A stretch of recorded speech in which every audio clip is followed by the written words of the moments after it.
Hi everyone. So in this video I will be discussing about the OSI reference model, which is actually the heart of computer networks. So OSI stands for Open System Interconnection Model. Before reaching to this model, I would like to tell you something that why these kind of models have been introduced. I mean, what was the reason that why we are studying all this? What's the reason? So basically, when we talk about the communication between two processes, let's say we have a network N1 and we have another network which is N2, and we are having a process P1 here and a process P2 here. So we just passed a message from P1 to P2, and on that message a lot of functionalities will occur, like the error control or the flow control or the access control or multiplexing, demultiplexing. So a lot of functionalities will be there that a packet will pass through. So basically what we have done, we just group all these functionalities, like I just grouped these two, or you can say I just grouped these two. So I just grouped all these functionalities, and those groups are nothing but the layers. So whatever layers you study in the model, they are nothing but the group of functionalities. Okay, so in this way this model has been generated. Other model in CN are like we have IEEE model. IEEE model is there, and TCP IP model is there, and this is also ISO OSI. This is a model that we are studying. So in this way these models have been generated, and this is the very important model among all these. X.25 is also there. Okay, so leave it, that is not the very much important. We will actually focus on the OSI model. Okay, so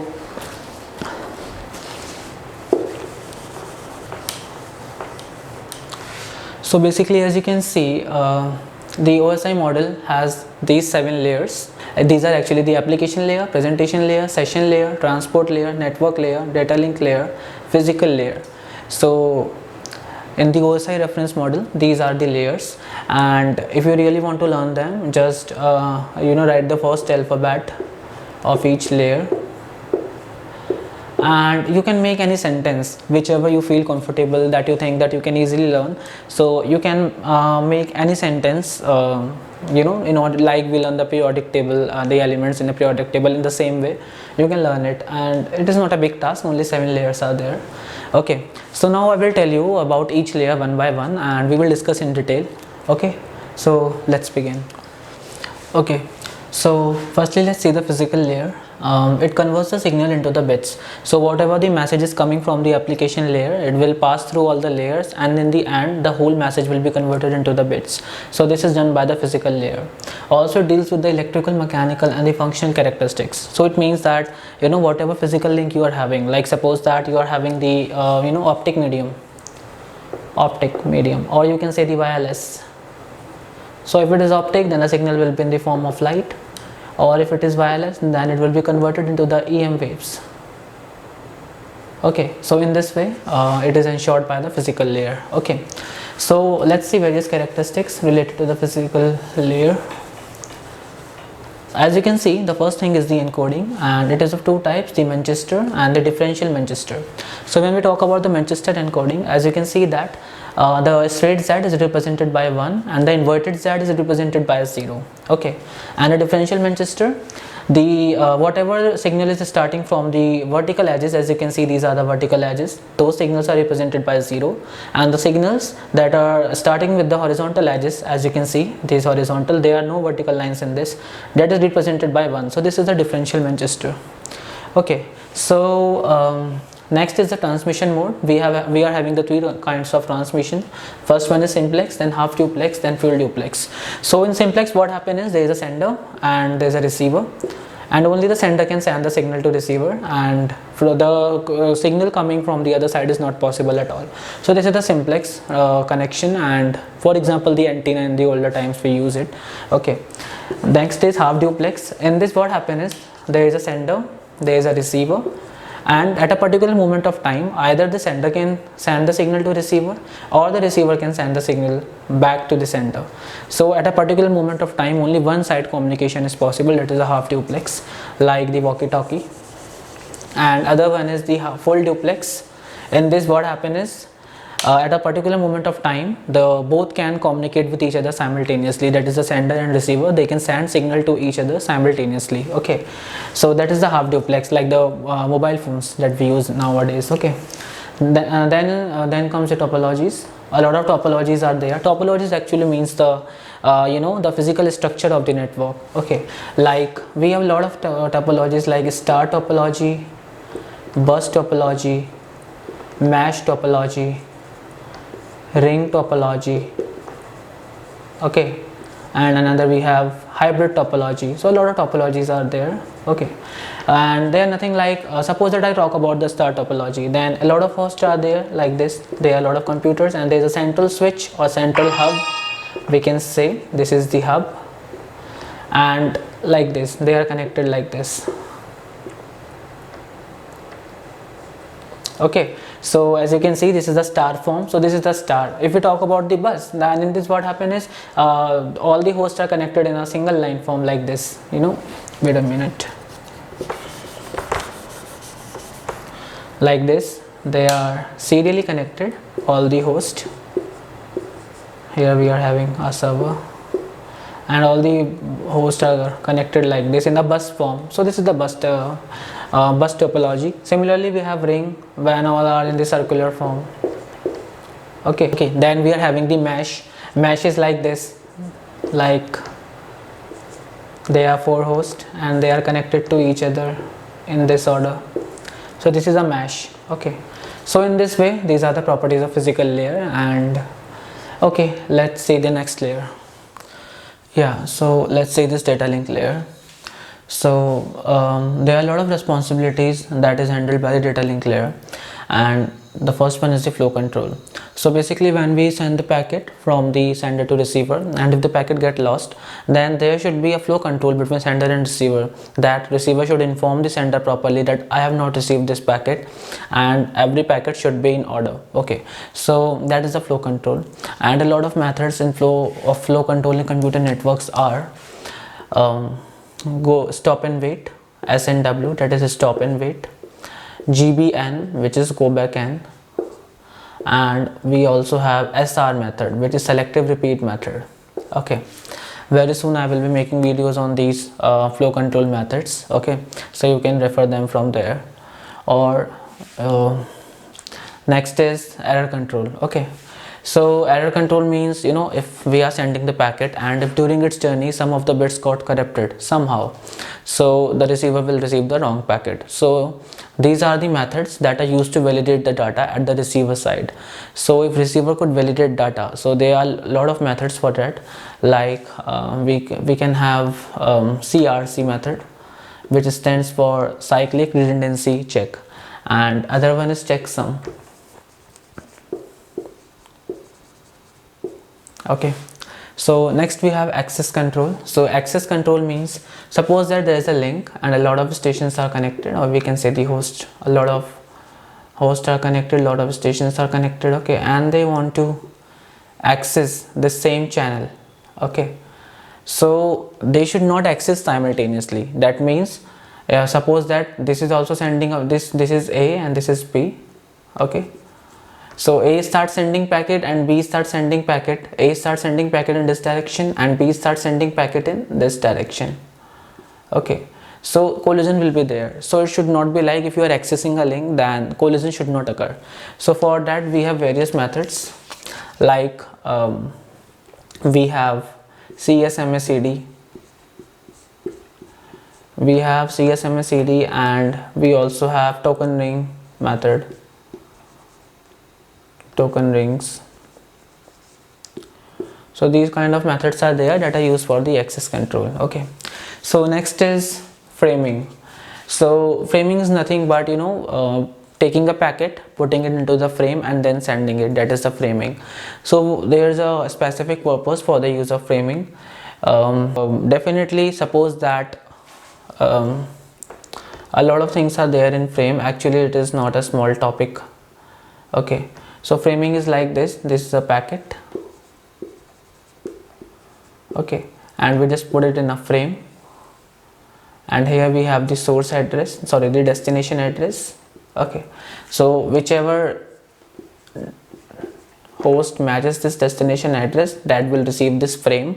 Okay, and in the frame we also have two things, that is SFT, that is start of frame delimiter, and EFT.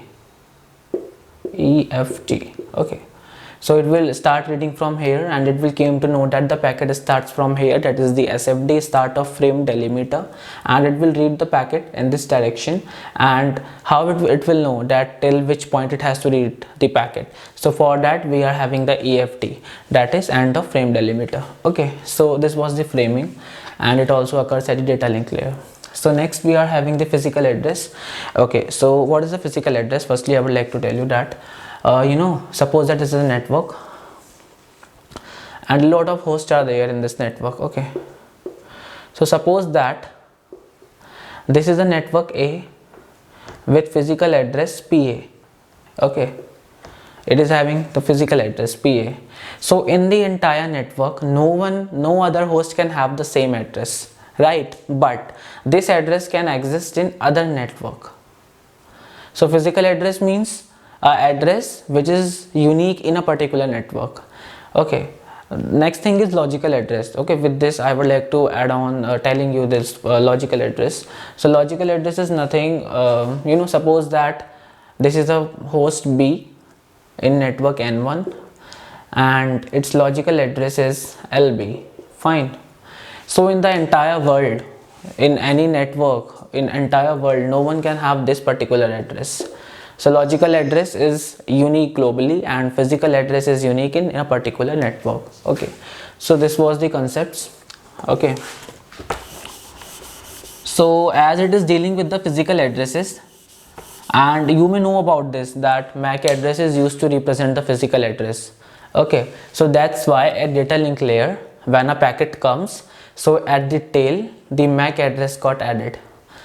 Okay, suppose that the packet is coming from the above side, then data link layer, what it will do, it will add the MAC address of the host that is on which it is. Suppose that it is the A host and we are talking about the various layer, this is the DLL of A, so it will add the MAC address of A as MA, and whatever is the next hop, suppose that next hop is the router, it has to move to the router, so it will add here and its MAC address is suppose that MR. Okay, so it will add here MR.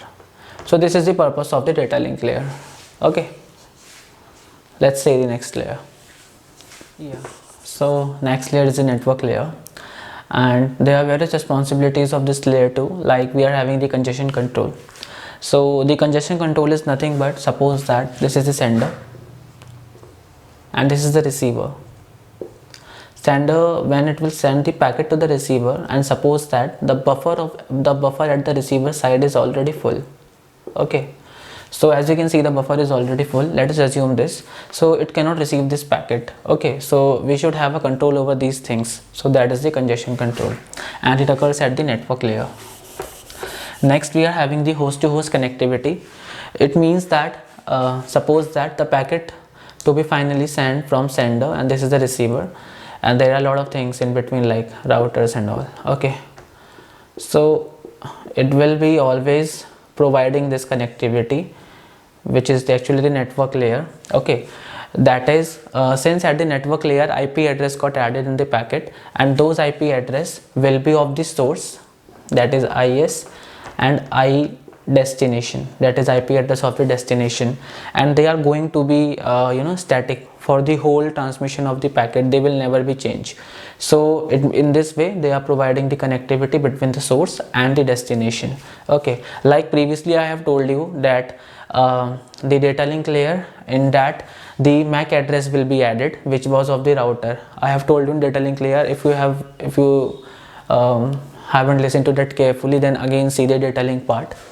There I have told you that the MAC address will be added. Okay, so basically suppose that a packet has to send from here to this router, from this, suppose that this is A, from A to this router, then a data link layer MA1, that is MAC address of 1, and MR1, suppose that this is the router 1, so MAC address of router 1 will be added. Similarly at the network layer, IS and ID will be added, that is the IP address of source and IP address of destination. So that's why it is known as the host to host connectivity. Similarly, in data link layer it was hop to hop connectivity. Okay, so in data link layer it was hop to hop connectivity. Hop means the next one, just the next one. So next one is router. So that's why data link is providing the hop to hop connectivity, and it is providing the host to host connectivity because it is dealing with the source and the destination. Okay, so next we are having the switching. So and then we have routing. Okay, so let's understand these both two together. So firstly I would like to tell you routing.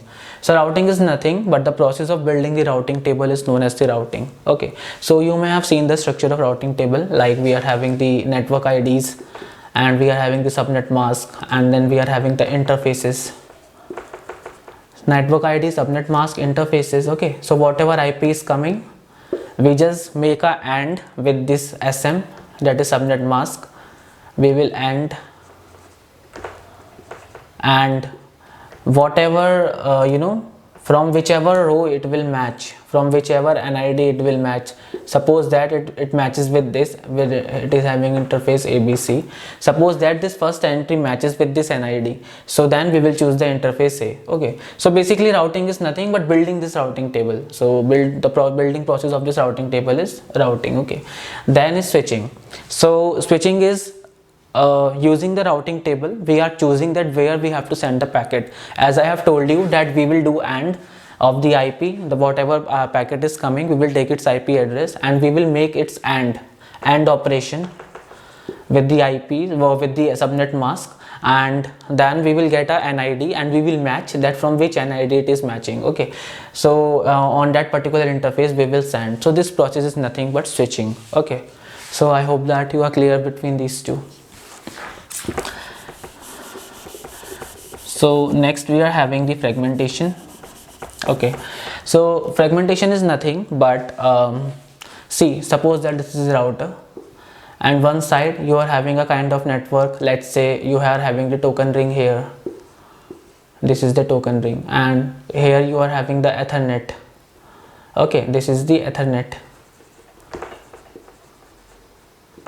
and this is the token ring. Okay, and as we know that maximum standard size of the Ethernet cannot exceed 1500 bytes. Okay, so basically what happened here is, suppose that this TR has to send a data which is greater than the 1500 bytes, data which is greater than 1500 bytes. So Ethernet cannot receive it. So in this way we have to divide this packet into small fragments, and that process is known as the fragmentation. Okay, next we are having a logical addressing. During DLL, when I was telling you the physical addresses, I have already explained you about physical and logical addresses. Okay, so here logical addressing occur, and as we know that IP address are used to represent the logical address. So this is the reason that at the network layer, whenever packet comes to the network layer, then at the tail IP address got added. Suppose that IP address of source is IS and IP address of destination is ID. So whatever packet is coming, so at network layer IS will be added and then ID will be added. Okay, so this occurs at network layer, and this is going to be static during the whole transmission of the packet. This will not be changed, and that's why it is host to host connectivity. Okay, so this was all about network layer. Yeah, so next we are having this transport layer, and there are a lot of responsibilities that are associated with the transport layer. So basically what happened is, the first one is the end-to-end connectivity. Okay, so let's see this. Suppose that we are having this source and we are having a destination. A lot of process will be there in this source as well as the destination. So like this, these are the process in source and these are the process in destination. Okay, so end-to-end connectivity means that it is ensuring that how a packet is transferred from process of the source to the process of the destination. So suppose that this is a process, and how a message is transferred from this process to the process in the destination. So this is the end-to-end connectivity. Okay, so Basically, we are also having the network layer, which is actually sending the packet to the destination. Then why we need this transport layer? So understand it carefully like this. Suppose that there are two houses. This is house A and this is house B, right? And in house A there is a person X, and in house B there are two persons Y and Z. Okay, so this X person wants to send the packet to Z and not to Y. Okay, so basically what will happen, network layer will ensure that this packet will reach from house A to house B. This will be ensured by network layer, and the ensurety that the message will received by the right person, or we can say just consider them as a process. Okay, so network layer, this transport layer will ensure that the packet will reach from X to Z, that is from one person to the desired person. Okay, so this is ensured by the transport layer. So this is the reason that we are using the transport layer, in order to ensure that the packet should reach to the right right person. That is the reason. So next we are having the controls. So a lot of control methods are there here, like flow control, error control, congestion control, and we have already discussed about them previously. Next we are having the multiplexing and demultiplexing. So it is like the transport layer, when a lot of processes are sending the packets to the transport layer, because a lot of process wants to communicate with the destination process. So what it does, and now see, a lot of processes are there and they are sending packets to the transport layer. So basically they are communicating to the same channel, like this. This is transport layer, this is network layer, and this is data link layer. So there are a lot of processes here and they want to send packets to the transport layer. So basically it will ensure that it will collect packet from all of them and it will pass through the same channel. So this is ensured by transport layer, and this is the multiplexing. And what is demultiplexing? When the packet will reach the destination, then this transport layer will distribute it among the various processes back like this at the destination. So this is demultiplexing. So multiplexing is connecting, collecting all the packets that are coming from the process and passing through them the same channel. And demultiplexing means when the packet reaches to the destination, distributing back to the various process like this. So that is the demultiplexing. So this was the concept. Next we are having the segmentation. It is also like when we talk about the layers,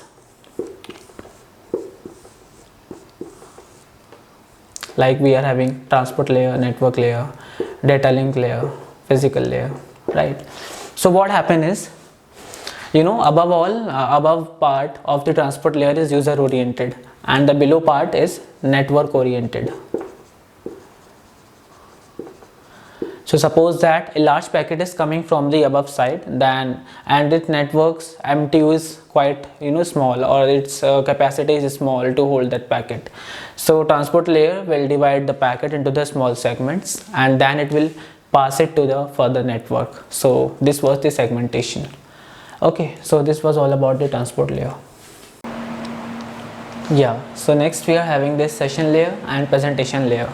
So a lot of things that are provided by these layers, and firstly I would like to tell you that it's your choice that what kind of properties you want to include from them, because they are not the compulsion.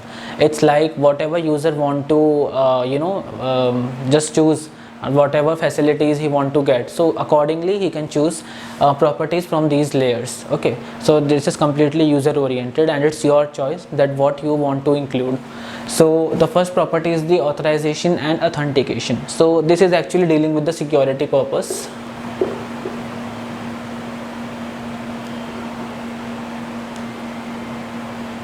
This is actually dealing with the security purpose. Next we are having the synchronization. Synchronization is like, suppose that I have two files of one is audio and other is video, so I just want to merge them in such a way that synchronization will be there. So this is known as the synchronization. Next we are having the dialog control. Dialog control is like, suppose that I am a speaker and there will be a time I will communicate with the people, and at that time I want my channel to be the full duplex, but whenever I am giving a speech, then I just want that everyone should listen to me only and no one should interrupt in between. So at that time I want my channel to be the half duplex. So that is the feature which is dialog control. Next we are having the logical grouping of operations. So it is like we are just collecting all the all the operations and we are using them accordingly whatever we want. So these are all the things that are provided by the session layer. Next we are having the presentation layer. So presentation layer is like, first we are having the character translation. So it's like, suppose that there are two computers, one is supporting the ASCII and other is supporting the FCD. So it is like either they should communicate in FCD or they should communicate in ASCII, but so definitely conversion is required. So that is the character translation which is provided by the presentation layer. Other is encryption and decryption. So it is like, suppose that I have a text, I just converted into the ciphertext, which is the encryption, and then I send it to the receiver. Then receiver needs to decode it or decrypt it. So that is the decryption. So normal text to ciphertext and then cipher to the normal text. So encryption and decryption. Then we are having the compression and expansion. So it is like zip and unzip. Like we just there is a large data, we just zip it so that the size will get reduced, and then we just unzip that data, that is unzip. Okay, so that is the compression and expansion. So these are the features that are provided by these layers. Okay. Yeah, so we have already seen every layer in detail. So now I will tell you that when a message is coming from application layer, then what happened to it. Okay, so suppose that a packet start from the application layer. Okay, so see, when it will reach the transport layer like this.